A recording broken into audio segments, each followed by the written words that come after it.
المنكر والحافظون لحدود الله وبشر المؤمنين صدق الله العظيم. وقال رسول الله صلى الله عليه وسلم إن الله وملائكته يصلون على النبي يا أيها الذين آمنوا صلوا عليه وسلموا تسليما. اللهم صل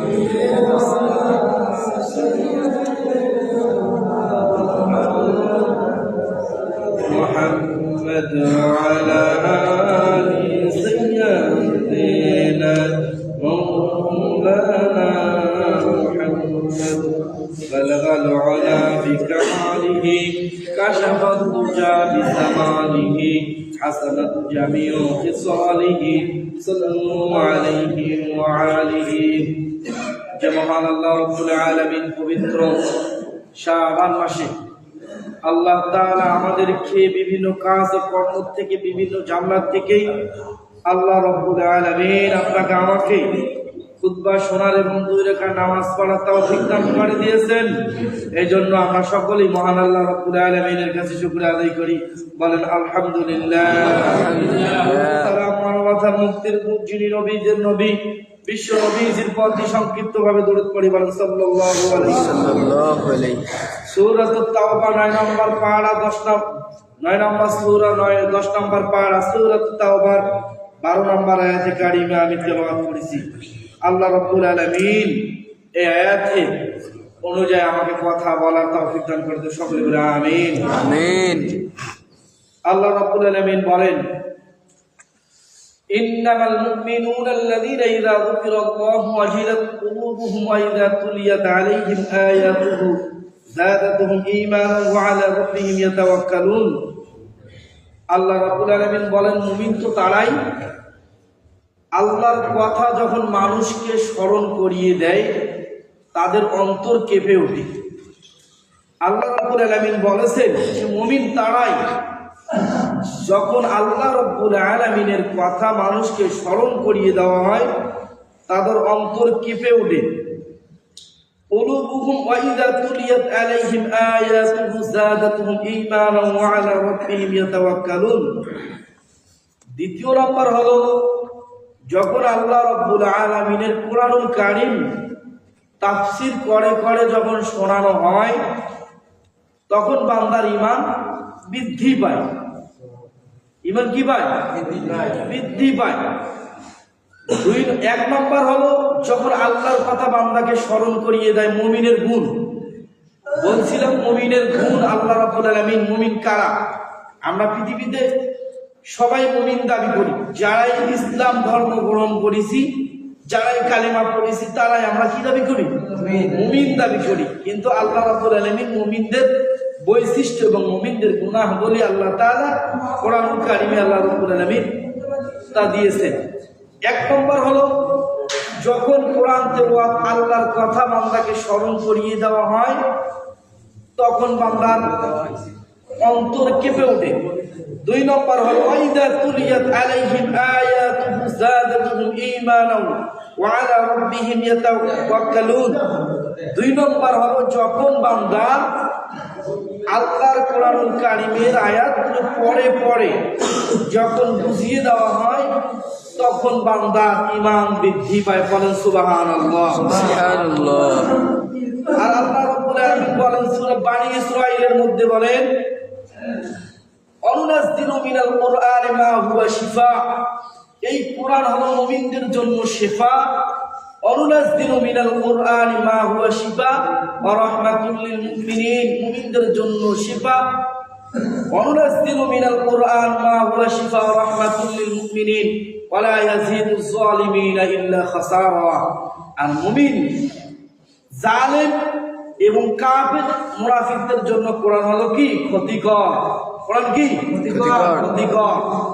তাহলে মুমিনদের জন্য হলো রহমত, শিফা কোরআন। মুমিনদের জন্য হলো শিফা। আর কাফের মুনাফিক এবং জালিমদের জন্য কোরআন হলো ক্ষতিকর। আল্লাহ রাব্বুল আলামিন সূরাতুল মাইদার মধ্যে বলেছেন, কোন মুনাফিক কাফের নাস্তিকদের সামনে যখন তুমি কোরআন পাঠ করবে, তখন কিছু সংখ্যক যারা কাফের মুনাফিক থাকবে তারা কোরআন শুনতে ভয় করবে। কারণ ভয় করার কারণ হলো তারা মনে করবে যে না জানি আমার বিরুদ্ধে কোরআন খান দাঁড়িয়ে যায়। কথা বলে ঠিক? কোরআন বলে তখন বান্দা শুনতে চায় না, যে না জানি কোরআন যে আজ আমার বিরুদ্ধে বলে কি বলে না, তখন চেঁচামেচি শুরু করে দেয়। এটা হচ্ছে মুনাফিকের বৈশিষ্ট্য। আর জালিমদের বৈশিষ্ট্য হলো কোরআন শুনতে চায় না, হাদিস শুনতে চায় না, তাদের অন্তর কেঁপে ওঠে না, ঈমান বৃদ্ধি পায় না, তাদের অন্তর কেঁপে ওঠে না, তারা হয়তো জালিম। অনুনাজ্জিলু মিনাল কুরআন মা হুয়া শিফা ওয়া রাহমাতুল লিল মুমিনিন ওয়া লা ইয়াজিদুজ জালিমিনা ইল্লা খাসার। খাসার শব্দের অর্থ হলো তারা হচ্ছে কোরআন তাদের জন্য ক্ষতিকর। আল্লাহ রাব্বুল আলামিন সূরা 9 নম্বর সূরা 10 নম্বর পাড়ার মধ্যে আল্লাহ রাব্বুল আলামিন সূরা তাওবার 100 আয়াত 112 নম্বর আয়াতে কারিমার মধ্যে আল্লাহ রাব্বুল আলামিন বলেন, আত-তাইবুনাল আবিদুন। মুমিনের 3 নম্বর গুণ হলো যখনই গুনাহ করে ফেলবে, যখনই গুনাহ করবে, যে কোনো গুনাহ যখন বান্দা করে ফেলবে, মহান আল্লাহ রাব্বুল আলামিনের কাছে সঙ্গে সঙ্গে তওবা করবে। আল্লাহ রাসূল সাল্লাল্লাহু আলাইহি সাল্লাম বলেছেন, এক বৃদ্ধ যে আল্লাহ রাসূলকে জিজ্ঞাসা করতে, ইয়া রাসূলুল্লাহ, আমার গুনাহ এত বড় গুনাহ, এত গুনাহ করে ফেলেছি, আমার গুনাহ যদি সারা পৃথিবীর মানুষকে ভাগ করে দেওয়া হয়, সমস্ত মানুষ আমার এই গুনার কারণে জাহান্নামে যাবে, আমি এত গুনাহ করে ফেলেছি। আল্লাহ রাসূলুল্লাহ সাল্লাল্লাহু আলাইহি সাল্লাম বলেন, তোমার গুনাহ যতই বড় হোক না কেন, তুমি যতই গুনাহ করো না কেন, কিন্তু তুমি যদি গুনাহ আল্লাহর কাছে তওবা করো, তোমার গুনাহ যদি পাহাড় সমান গুনাহ হয়ে যায়, আল্লাহ রাব্বুল আলামিনের কাছে তার চেয়ে অনেক অনেক অনেক অনেক আল্লাহর কাছে দয়া রয়েছে। আল্লাহ রাব্বুল আলামিন তোমার গুনাহকে মাফ করে দিবেন। যদি তোমার গুনাহ পাহাড় থেকে আজ প্রথম আসমান, দ্বিতীয় আসমান, চতুর্থ আসমান, পঞ্চম আসমান পর্যন্ত যদি তুমি গুনাহ করে থাকো, আল্লাহর কাছে ক্ষমা চাবে, আল্লাহ রাব্বুল আলামিন তোমাকে ক্ষমা করে দিবে। তোমার তওবাকে আল্লাহ রাব্বুল আলামিন কবুল করে নেবেন। তবে যেই গুনাহ থেকে আমরা পাপ আল্লাহর কাছে তওবা করব, সেই গুনাহ আর করা যাবে না। আমি যদি জেনা করছি, করার পর আমি যদি তওবা করি আল্লাহ আর জেনা কখনো করব না, তাহলে আল্লাহ রাব্বুল আলামিন ওই তওবাকে আল্লাহ তাআলা কবুল করে নেবেন। যদি জেনা করার পর, তওবা করার পর আবার জেনা করি, তাহলে আল্লাহ রাব্বুল আলামিন তওবা কবুল করবেন না। আমি যেই গুনাহ করে ফেলছি ওই গুনাহ তওবা করব, আর ওই তওবা করব আর ওই গুনাহ করব না, এই বলে আল্লাহকে স্বীকৃতি দিতে হবে। হয়তো আল্লাহ রাব্বুল আলামিন তার জীবনের গুনাহ মাফ করে দিবেন। তবে মানুষের হক যদি কেউ মেরে খায়, মানুষের হক, বোনের হক, ভাইয়ের হক, চাচার হক, বাড়ি বা আত্মীয় স্বজনের হক যদি কেউ মারি খেয়ে, এই হক কখনো বান্ধা কখনো মাফ পাবে না। 2 নম্বর হলো আল-আবিদুন আল-হামিদুন। 4 নম্বর মুমিনের গুণ হলো বান্দা আল্লাহর ইবাদত করবে, আল্লাহর দাসত্ব করবে, আল্লাহর হুকুম অনুযায়ী চলবে। 5 নম্বর হলো হামিদুন, বান্দা যখনই যে কোনো কাজ করবে না কেন, বান্দা আল্লাহর প্রশংসা করবে। যে যে কাজ করে না কেন, বান্দা প্রশংসা করবে আল্লাহ রাব্বুল আলামিনের। সাইয়ুনার রাকিউন। 5 নম্বর হলো 6 নম্বর হলো বান্দা যখন রমজান মাস আসবে, বান্দা সিয়াম পালন করবে। এই যে আজকে শাবান মাসের 2য় জুমা, আমাদের প্রস্তুতি থাকতে হবে। আমরা পরবর্তী রমজান মাস পাবো। আমরা একটি মাস, রমজান মাস, একটি মাস আমরা রোজা রাখবো। একটি মাস আমরা বাজে কোনো কথা বলবো না। একটি মাস আমরা বাজে ফায়সা কোনো কথা বলবো না। একটি মাস আমরা সিয়াম পালন করার জন্য, আল্লাহর নির্দেশের জন্য আমরা সবাই মিলে প্রস্তুতি থাকতে হবে। 6 নম্বর, এই 6 নম্বর ইমানের বৈশিষ্ট্য। 7 নম্বর ইমানের বৈশিষ্ট্য হলো রাকিউন সাজিদুন। 7 নম্বর বৈশিষ্ট্য হলো ইমানের বৈশিষ্ট্য, যারা ইমানদার দাবি করেন 7 নম্বর হলো রাকিউন সাজিদুন, বান্দা হবে সেজদাকারী ও রুকুকারী। আমরা যারা সেজদা করি না, আল্লাহকে যারা আমরা সেজদা দেই না, আমরা কিভাবে মুমিন দাবি করতে পারি? আল্লাহ রাব্বুল আলামিন বলছেন রাকিউন সাজিদুন, যে 7 নম্বর ইমানদার বৈশিষ্ট্য হলো তারা যারা রুকু করবে এবং সেজদা করবে। 7 নম্বর। 8 নম্বর হলো বিল মারুফ, মানুষকে ভালো ভালো কাজের আদেশ দিবে। মানুষ যদি গুনাহ করে, মানুষ যদি ফাহিশা কাজ করে, মানুষ যদি গুনাহতে লিপ্ত হয়ে যায়, মানুষ যদি জেনাতে লিপ্ত হয়ে যায়, মানুষ যদি ব্যভিচারে লিপ্ত হয়ে যায়, মানুষ যদি মদ গাঁজা ফেন্সিডিলে লিপ্ত হয়ে যায়, আল্লাহর ইবাদত করে না, তাহলে বান্দাকে কি করতে হবে? মানুষ যারা ভালো কাজ করে, মুমিনের গুণ হলো তাদেরকে ভালো কাজের দিকে আহ্বান করা। রাসূলুল্লাহ সাল্লাল্লাহু আলাইহি সাল্লাম বলেছেন, কোন খারাপ মানুষকে যদি মানুষকে সৎ কাজের আদেশ দিয়ে ভালো কাজের দিকে আনা হয়, কিয়ামত পর্যন্ত যদি ব্যক্তি ভালো কোনো কাজ করে থাকে, যতদিন পর্যন্ত হায়াত পেয়েছে বান্দা যদি ভালো কোনো কাজ করে থাকে, বান্দা মরে যাওয়ার পরে পরে যে বান্দা ভালো কোনো কাজের তাগিদ দিয়েছে, ভালো কাজ করে যে পৃথিবীতে, সেই বান্দা যত সওয়াব করবে তার আমলনামাও তত সওয়াব চলে যাবে। বলেন সুবহানাল্লাহ। 8 নম্বর। 9 নম্বর হলো বিল মারুফ ওয়া নাহা আনিল মুনকার, যেখানে অন্যায় কাজ, মুমিনদের গুণ হলো যেখানে অন্যায় কাজ দেখবে সেখানে বাধা দান করবে। মুমিন যদি অন্যায় কাজ দেখার পর যদি তারা বাধা দান না করে, যদি যেখানে অন্যায় হয়েছে সেখানে যদি বাধা দান না করে, সেখানে যে যদি না দাঁড়িয়ে যায়, তাহলে এই ব্যক্তি মুমিন সুরক্ষিত হতে পারে। যেখানে অন্যায় দেখবে সেখানে বান্দা মুমিন সেখানে যাবে, সেখানে বাধা দান করবে। যেখানে গাঞ্জা, যেখানে ফেন্সিডিল, যেখানে তাস, যেখানে জুয়া, সেখানে বান্দা বাধা দান করবে। বাধা বান্দার যতদূর শক্তি থাকবে। রাসূলুল্লাহ সাল্লাল্লাহু আলাইহি সাল্লাম বলেছেন, ইমানের 3 নম্বর ধাপ। 1 নম্বর হলো যেখানে অন্যায় দেখবে ব্যক্তি, রাসূলুল্লাহ সাল্লাল্লাহু আলাইহি সাল্লাম বলেছে জবান দিয়ে তাদের উচ্চ স্বরে কথা বলবে। যদি তাও না হয় তাহলে বান্দা মনে মনে ঘৃণা করবে। যদি তাও না হয় তাহলে বান্দাকে লাঠি ধরতে হবে, যেখানে অন্যায় সেখানে প্রতিবাদ করতে হবে। সেটা যদি বান্দার অন্তরে ঘৃণা না করে, লাঠিও না ধরে, মুখ দিয়ে কথাও, জবান দিয়ে কথাও না বলে, আল্লাহ রাসূল সাল্লাল্লাহু আলাইহি ওয়াসাল্লাম বলেন তার কোনো ঈমান নাই। 9 নম্বর হলো ওয়াল হাফিজুনা লিহুদুদিল্লাহ, আল্লাহ রাব্বুল আলামিন বলেছেন, আল্লাহ তাআলা কোরআনুল কারীমের মধ্যে মানুষকে চলার সীমা রাখা দিয়েছেন। লিহুদুদিল্লাহ, আল্লাহ রাব্বুল আলামিন যা সীমা রাখা দিয়েছেন, এই সীমা রাখা পর্যন্ত বান্দাকে চলতে হবে। ওয়াবাশশিল মুমিনিন, এরাই হলো মুমিন। আল্লাহ রাব্বুল আলামিন বলেছেন মুমিনদের জন্য থাকার জায়গা হলো জান্নাত। আল্লাহ রাব্বুল আলামিন বলেছেন ইন্নাল্লাযিনা আমানু ওয়া আমিলুস সালিহাতি কানাত লাহুম জান্নাতুল ফিরদাউসি নুজুলা, মুমিন যদি নেক আমল করে, আমলে সালেহ করে, তার থাকার জন্য জান্নাত হলো জান্নাতুল ফিরদাউস ফি জান্নাতিন নাঈম, সেখানে জান্নাতে থাকবে। আল্লাহ রাব্বুল আলামিনের নাজ নিয়ামত দিয়ে পরিপূর্ণ। আল্লাহ রাব্বুল আলামিন বলেন আলা সুরুরিম মাওদুনা, আল্লাহ রাব্বুল আলামিন জান্নাতটা এত সুন্দর করে আল্লাহ তাআলা বানিয়েছেন। আল্লাহ তাআলা জান্নাত বানিয়েছেন মণি মুক্তা দ্বারা। আল্লাহ রাব্বুল জান্নাত বানিয়েছেন পাথর দ্বারা, স্বর্ণের পাথর, রূপার পাথর।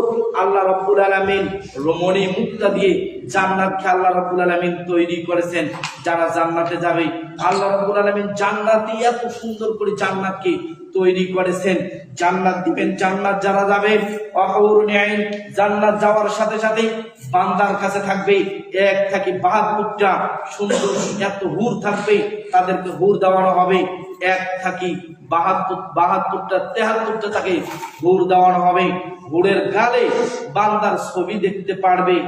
এত জান্নাতের মধ্যে হুর দেওয়া হবে, যেই হুরের হায়েজ হবে না, মাসিক হবে না, হায়েজ হবে না, কোনো নাপাকি থাকবে না, তাদের কোনো বাথরুমে যাওয়া লাগবে না। এই বান্দাকে হুর দেওয়ানো হবে। 18 বছর যুবতী একজন বান্দাকে 18 বছর যুবতী তাকে হুর দেওয়ানো হবে। আমরা 1 2 3 জন নারী পেয়ে পৃথিবীতে জান্নাতকে হারাম করে ফেলি।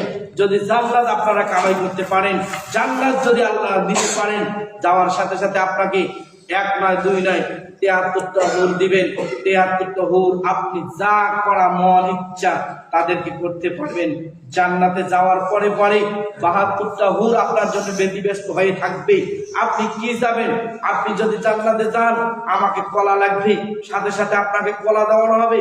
আপনি জান্নাতে যান, পাখির মাংস লাগবে, সাথে সাথে পাবেন। আপনি যা চাবেন জান্নাতে যাওয়ার সাথে সাথে আপনার জন্য বরাদ্দ থাকবে, আপনাকে চাওয়া লাগবে না। জান্নাতেও বাজার রয়েছে, জান্নাতেও হাট রয়েছে, জান্নাতে আপনি চাবেন যা মন ইচ্ছা আপনি তাই পাবেন। জান্নাতে মধুর নহর থাকবে, জান্নাতে সাগর থাকবে, মধুর দুধের নহর থাকবে, আপনি যা ইচ্ছা তাই খাইতে পারবেন। জান্নাতের ওয়াসের পৃথিবীতে কেউ শেষ করতে পারবে না। আল্লাহ রাব্বুল আলামিন জান্নাতটা নাজ নেয়ামত দিয়ে পরিপূর্ণ করে দিয়েছেন। সেখানে মধু থাকবে, সেখানে ভালো ভালো মাছ থাকবে, মাংস থাকবে, পাখির মাংস থাকবে, মাছের কলিজা থাকবে, বান্দা খেয়ে শেষ করতে পারবে না। জান্নাত তাদেরকে আল্লাহ রাব্বুল আলামিন দিবেন যারা হচ্ছে মুমিন। গুনাহগারকে আল্লাহ তাআলা জান্নাত দিবেন না। জান্নাত যাওয়ার সাথে সাথেই বান্দা যদি মনে করে আমাকে আজকে পাখির মাংস দিতে হবে, বান্দা মনে খালি বলবে পাখির মাংস, তার জন্য পাখির মাংস রেডি হয়ে থাকবে, পাখির মাংস খাবে। বান্দা যা যাবে আল্লাহ রাব্বুল আলামিন তাই তাকে দেওয়ার জন্য আল্লাহ রাব্বুল আলামিন ব্যস্ত হয়ে থাকবেন। আর বলবেন বান্দা তুমি কি চাও? পৃথিবীতে মানুষ যদি একটা কলা খায়, একটা কলা এক স্বাদ পাবে, যদি পাকা না হয় মিষ্টি হবে না। আল্লাহ রাব্বুল আলামিন বলেছেন বান্দা যখন জান্নাতে যাবে একটি কলা 70 আইটেমের স্বাদ পাবে। বলেন সুবহানাল্লাহ। যাবে পাখির মাংস যখন যাবে, পাখির মাংস দুনিয়ার কোন পাখির মাংসের সাথে যে 1000 কোটি কোটি গুণ আল্লাহ রাব্বুল আলামিন তার মাংসের মধ্যে স্বাদ দিয়ে দিবেন। সেখানে আপনি আমি থাকবো। যদি জান্নাতে যাই, আপনি আমি থাকবো 18 বছর যুবক, আর আপনাকে হুর দেওয়া হবে 18 বছর যুবতী। যাদের হায়েজ হবে না পৃথিবীতে, তার জান্নাতে কোনো হায়েজ হবে না। আল্লাহ রাসূল সাল্লাল্লাহু আলাইহি সাল্লাম বলেছেন যদি কোনো জান্নাতি একটি নারী যদি কোনো সাগরের মধ্যে একটু লালা ফেলতো, সাগরটা মধুময় মিষ্টি পরিণত হয়ে যেত। বলে সুবহানাল্লাহ। এইরকম হুর দিবেন। আর আমরা যদি জান্নাত কামাই করতে না পারি, জাহান্নামে যাওয়ার সাথে সাথেই আল্লাহ রাব্বুল আলামিন বলেন সূরাতুল ইব্রাহিমের মধ্যে বলেন ইন্নাল্লাযিনা কাফারু বিআয়াতিনা সাওফা নুসলিহিম নারা কুল্লামা নাদিজাত জুলুদুহুম বাদদালনাহুম জুলুদান গায়রাহা লিয়াযুকুল আযাব। যারা কোরআন অস্বীকার করে, আল্লাহর হাদিসকে অস্বীকার করে, আল্লাহর কোরআন কারীমকে যারা অস্বীকার করে, মিথ্যা প্রতিপন্ন করে, যাওয়ার সাথে সাথেই তাদের চামড়াগুলি নাদিজাত জুলুদুহুম বাদদালনাহুম জুলুদান গায়রাহা, তাদের চামড়াগুলি পুড়ে ফেলানো হবে, তাদেরকে কয়লা বানানো হবে, তাদেরকে শীর্ণ বিচ্ছিন্ন করা হবে, পিছন দরজা দিয়ে তাদের নাড়ি ভুড়ি বেরিয়ে যাবে। আবার তাদেরকে দ্রুতগতি ভাবে তাদের চামড়া, জাহান্নামীরা তাদের চামড়া তারা খেয়ে ফেলবে। 70,000 বার দিনে, ঘন্টায় 70,000 বার তার চামড়াটা নিজে খেয়ে ফেলবে, পিছন দরজা দিয়ে চলে যাবে। আবার তাকে আবার তাকে দ্রুতগতি তার চামড়া দেওয়ানো হবে, আবার তাদেরকে আযাব ভোগ করানো হবে। সেখানে কারো কোনো সাহায্য করা হবে না। তাহলে আমরা যারা আসি, আমরা প্রত্যেকে জান্নাতের আশা করি, কিন্তু আমরা জান্নাতের কোনো কাজ করি না।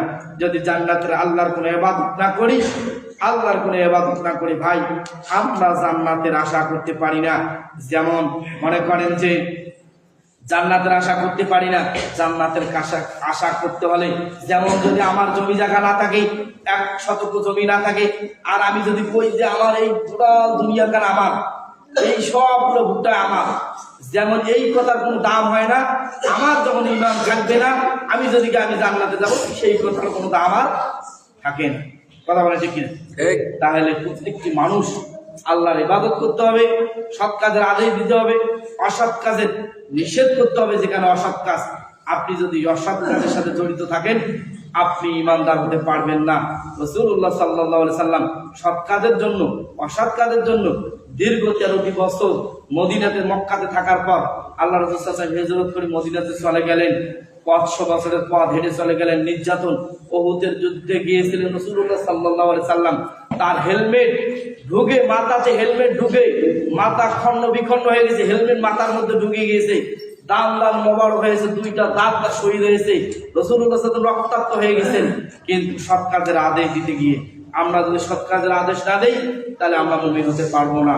আল্লাহ রাব্বুল আলামিন প্রত্যেকটি মানুষকে আল্লাহ তাআলা কোরআন সুন্নাহ বুঝার তৌফিক দান করে দেন। সকলে বলে আমিন। আমাদের এই সবে বরাত হচ্ছে 3 তারিখ, অর্থাৎ এখানে 31শে মার্চ হচ্ছে মঙ্গলবারে আমাদের সবে বরাত। আমরা যারা ইবাদত করতে পারি, রাসূলুল্লাহ সাল্লাল্লাহু আলাইহি ওয়াসাল্লাম বলেছেন এই মাসে বেশিরভাগ রাসূলুল্লাহ সাল্লাল্লাহু আলাইহি ওয়াসাল্লাম রোজা রাখতেন, 15 থেকে 17 থেকে এরকম বেশিরভাগ রোজা রাখতেন, এই মাসের বেশি ওয়াক্তই রোজা রাখতেন। তাহলে আমরা আমাদের মা বোন যারা আছে সবে বরাতে যারা রাখতে চায় 3টা 5টা 7টা নফল রোজা 9টা রাখতে পারবে, 9টা রাখতে পারবে, এখানে কোনো সেবা রাখা নাই। যদি বলে আমার শরীর সুস্থ আছে আমি গোড়াল মাসটা রাখতে পারবো, ছোট গোড়াল মাসটা রাখতে পারবে নফল রোজা। যদি বলে 3টা 2টা 5টা 1টা সে রাখতে রোজা পারবে। এই মাসে সবের কাজ হলো, প্রথম অর্থাৎ হলো যে বান্দা রোজা রাখবে, মিথ্যা কথা থেকে দূরে সরে আসবে, আর পরে যে রমজান মাস থাকবে এই মাসটা রমজান রাখার জন্য বান্দা প্রস্তুতি থাকবে। প্রস্তুতি থাকে যদি আমি ওই রমজান মাসে রোজা রাখবো, এই অনুযায়ী যদি বান্দা মারা যায় তাহলে রোজা মাসে রমজান মাসের সবটাও বান্দা পাই। আল্লাহ তাআলা সবাইকে রোজার তৌফিক দান করে দেন। সকলে বলে আমিন। ওয়া আখিরু দাওয়ানা আলহামদুলিল্লাহি রাব্বিল আলামিন।